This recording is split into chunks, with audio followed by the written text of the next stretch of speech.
дарга эрхэм гишүүдээ Улсын хурлын тухай хуулийн 4-р зүйлийн 41, Улсын хурлын чуулганы хуралдааны дэгийн тухай хуулийн 45 заасныг тус үндэслэн, Улсын хурлын даргаас Улсын хурлын тамган газрын ерөнхий нарийн бичгийн даргын албан тушаалаас цэдвийн цолмог чөлөөлж, ерөнхий нарийн бичгийн даргаар Лувсан доржийн үлзий сайхан томилго саналыг 2019 оны 5 дугаар сарын 8-ны өдөр төрийн байгуулалтын байнгын хороонд оруулсан юм а.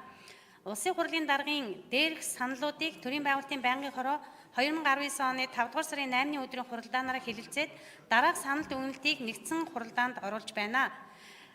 1. Цэдвийн цолмонг өөрийнх нь гаргасан хүсэлтийг үндэслэн Монгол Улсын их хурлын тамган газрын ерөнхий нарийн бичгийн даргын үүрэгт ажлаас чөлөөлөгдөх хүсэлтийг байнгын хорооны хуралдаанд оролцсон гишүүдийн олонх дэмжсэн болно.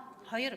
Лувсан доржийн үлзий сайханг Улсын хурлын тамган газрын ерөнхий нарийн бичгийн даргаар томилуулах саналыг байнгын хорооны хуралдаанд оролцсон гишүүд санал нэгтээгээр дэмжсэн болно.